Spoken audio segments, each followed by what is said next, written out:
Hey, welcome back to Dukes on Twitch. Here with a deck tech for Green, White, Red Maverick. This was a donation deck list done by Lauren, who sent it in wanting me to play it through a league, which you can find on my YouTube channel. But I just wanted to go through another league with it. Recording this league just to identify some of the sort of advantages of playing Red in Maverick, where some of the weaknesses might lie. Of course, one league with the deck isn't that great for a sort of sample size, so want to give this donation deck list, of course, a little bit more for what it's worth. So this is a green-white base deck with a red splash. The red splash is not as prominent as usual. There's no Punishing Fire combo with Burn of the Grove of the Burn Willows, which is definitely becoming more of a sort of old school take on Punishing Maverick. You will see some lists with maybe 2 or 3 Grove of the Burn Willows and maybe 1 or 2 Punishing Fires. But since the printing of cards like Dreadhorde Arcanist, and just really how mana efficient removal has to be in Legacy these days, Punishing Fire has just kind of not hit the standard of what is sort of deemed, I don't want to say playable, because I think there are still metas where it is playable, but I think Punishing Fire is a lot worse than what it used to be, which is pretty rough. It was always a pretty big appeal for playing Punishing Maverick. There's not too many other cards that really push you to play the red splash, maybe outside of Pyroblast and Red Elemental Blast.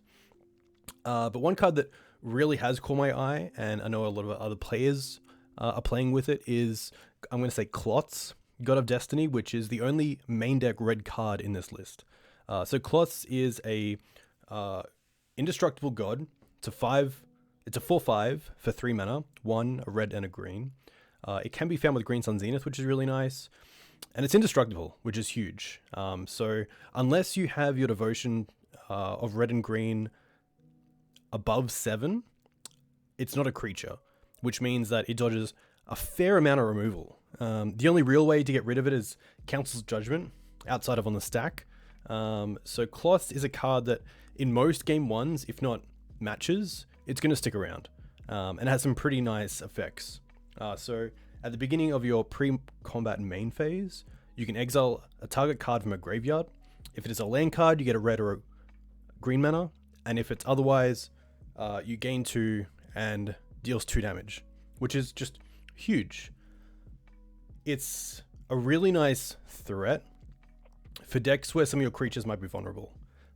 So against a deck like Blue-White Miracles, or some of the more grindy decks, Green Sun Zenith for Knight is great, but Knight's open to Abrupt Decay, Swords to Plowshares, a whole ton of removal that is seeing a lot of play right now. Oko is of course just another one that can really neuter the power of your threats, and of course Klotz isn't really something that can be hit by any of those. So Klotz has been really nice. It also adds to Maverick's game plan a little bit. It gives you mana to build out your board. It is still a threat, even not being a creature, by sort of dealing 2 and gaining 2. And of course, if you're hitting a target card that's really relevant, maybe a Life from the Loam, maybe an Uro, maybe keeping down a Tarmogoyf to a 1/2 or a 2/3, it can really change up the matchup for some of the decks that do rely from elements from the graveyard. So I think Klotz is here to stay. I think it's a really good Green Sun Zenith target, and I think if you're playing red, it should be somewhere in your 75. We are seeing a lot of Rug players also pick it up, which is great.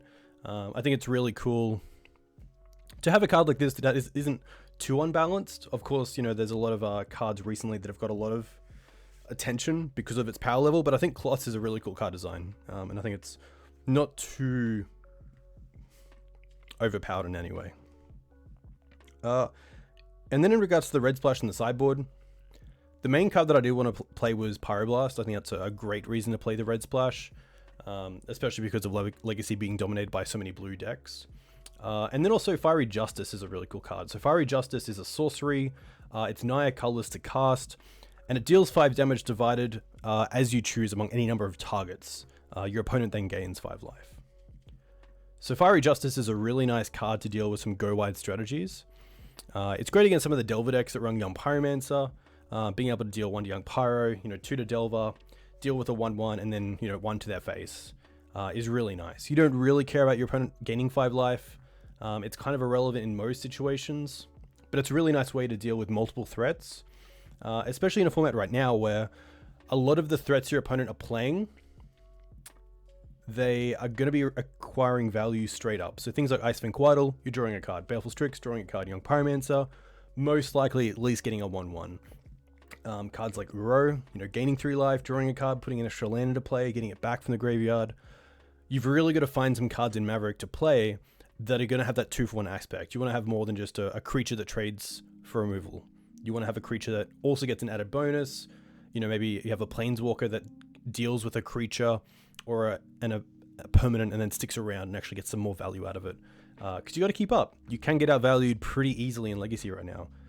So to play a fair deck like Maverick, you do need to adjust. And I think Green Sun Zenith is where you want to start, because that's a great way to be flexible with your deck.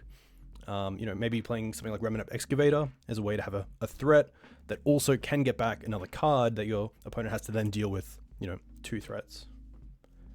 Cindervines is the other card we played due to the red splash, but I'm not sure if it's better than another Knight of Autumn or another Qasali Pride Mage.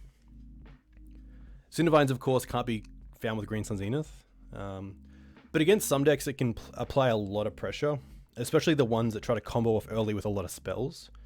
So the 1 damage that it deals whenever your opponent casts a non-creature spell really adds up, which is pretty sweet. So I do like it because it kind of changes up things on how your opponent has to deal with permanents you control. So, maybe some decks don't actually have the removal they need post-board for Cindervines because they brought in creature hate.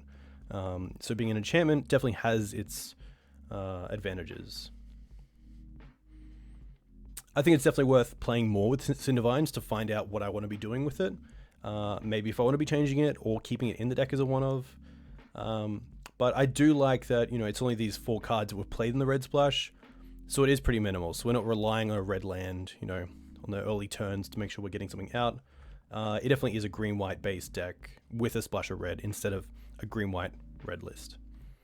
But that's it. We'll take this through a league, see how it goes. If you have any questions, please comment below.